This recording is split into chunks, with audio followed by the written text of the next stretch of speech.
To become top of your profession as a businessman, it's actually no more difficult than going to the top of your profession as a nurse, doctor, journalist, or politician.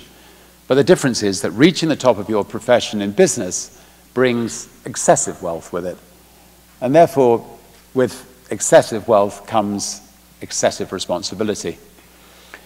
Those who do command huge wealth have an equally huge responsibility to use that wealth constructively. They need to look closely at how they can possibly redistribute that wealth for the collective good. For example, if somebody sells a company, they must not leave that money wasting away in a bank account. They should use that wealth creatively to change society, to start new companies, to expand their existing businesses in new regions of the world, therefore employing more people and bringing opportunity to areas which may previously have been exploitative or monopolistic.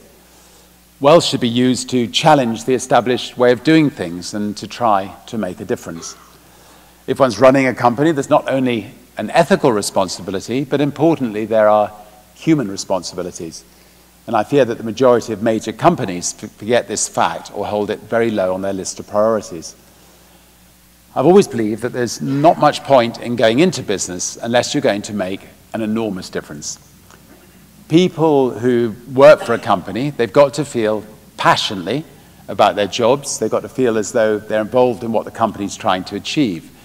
They must be proud of working for the company. They must look forward to going to work every single day. They must feel part of the brand, and actually they must feel part of the mission that the brand's trying to do. Years ago, I found that every time I came home from a flight, I would put my loose foreign change in my top right-hand drawer, and I completely forget about it. And it was only after the drawer was beginning to sag that I thought of all the other bedside cabinets across the company which must be suffering the same fate. Why shouldn't we try to collect that foreign change off people on our planes as they were getting off? And our staff loved the idea. They really felt that they could make a difference. And we're now collecting literally millions of pounds every year for charities across the world. But the most rewarding thing was the fact that other airlines followed suit, and now literally hundreds of millions of pounds a year is being collected for worthwhile causes. Once again, the benefits of competition and of getting your people motivated by facilitating the desire to help others less fortunate than themselves. Mates Condoms is perhaps another example of how using business acumen and listening to the concern and everyday fears of your staff can be hugely successful when used for the benefit of others. Some years ago, when it looked like AIDS would become a problem, we set up a not-for-profit condoms company to try to encourage people to use condoms.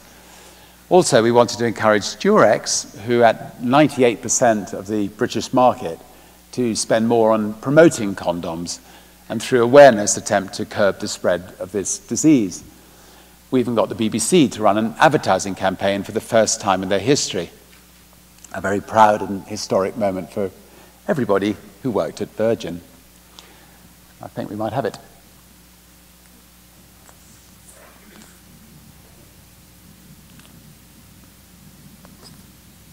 Oh, we've got the, there we go. Excuse me. Hello. Yes. I want some caramel, please. Of course. Will there be anything else? Yeah. Have you got a packet of tissues, please? Man-sized tissues. Is that all? Mates are a new range of condoms. Like other condoms, they're reliable, but they're cheaper. She sells hundreds of packets. She's not embarrassed, so why should you be? And a packet of Mates condoms, please. Mr. Williams, how much these Mates condoms? Thanks. You make it. They make sense. Well, I think we've all been there. Anyway, moves like this meant that people working for Virgin companies felt even prouder of the company they work for. So although these things may cost us money, in an indirect way, through staff morale, they were also good for business, and therefore they were good for the brand. Running a condom company, however, can also bring some interesting complaint letters. I once received a letter of complaint from a young lady to whom I had to sit down and really think about the reply, and I wrote a groveling apology. There's nothing much more I could do. Anyway, only to receive, almost 9 months later, a beautiful picture of mother and daughter asking me to be godfather. So through founding Mates, I also managed to find myself another goddaughter, and if only all complaints had such adorable results. Well, when the world of setting up new businesses for Virgin, a world that I love, starts to occupy all of my waking thoughts, I tried to remember the words of President Roosevelt, who 100 years ago rebuked men of vast wealth who do not fully realize that great responsibility must always go hand in hand with great privilege. And in the same way that he believed that great countries have great responsibilities. And I've always tried to keep these sentiments at the forefront of my mind.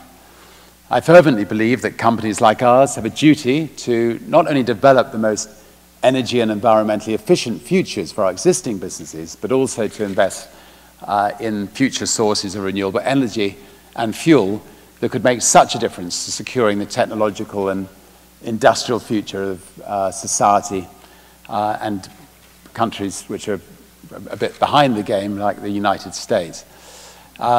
We call this new Virgin approach to business Gaia capitalism, in honor of James Lovelock and his revolutionary scientific view. And along with our branded venture capital way of doing business, I believe it will help Virgin to make a real difference in the next decade, and not to be ashamed to make money at the same time. I truly believe that it will be through innovative and entrepreneurial ideas across politics, industry, science, where real strides forward will be made in tackling one of the greatest, if not the greatest, threat the world faces today. At Virgin, we're looking at every future transport technology and the fuels of the future to feed those technologies, but we have also had quite a lot of fun doing it. A couple of years ago, we had the chance to team up with my old friend Steve Fawcett to build a revolutionary aircraft, the Virgin Atlantic Global Flyer. It wasn't made of metal, but instead it used carbon composite materials, and it was very light, but capable of operating safely at very high altitudes to improve fuel efficiency dramatically. And the plane is now in the Smithsonian Museum at Dulles Airport in Washington. Before it went there, Steve successfully flew it around the world on less fuel per hour than a 4x4 SUV uses every day, taking the kids to school. And it would be all of you in this room that push yourselves or your boards to focus on ethics, on being socially responsible companies, on giving your customers what they are rightly demanding. Proof that your company is not just about making a fast buck, but is prepared to take on the responsibility of making their lives, making the world they live in, a better place for all. It will take a different way of thinking, and it will take courage. Well, in keeping with today's theme, I'll leave you with the following motto and a short glimpse into the future. The brave may not live forever, but the cautious do not live at all. Thank you. Just one more thing.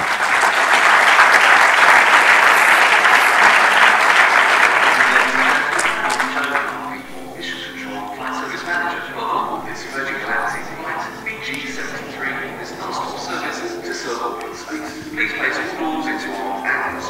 As we prepare for a mission, you'll experience a brief moment of quiet before a wave of astonishing power surges through the spacecraft. You'll be instantly pinned back to your seat and overwhelmed with thrill and roar of movement and arbitrary acceleration, which will propel you to 3 times the speed of sound.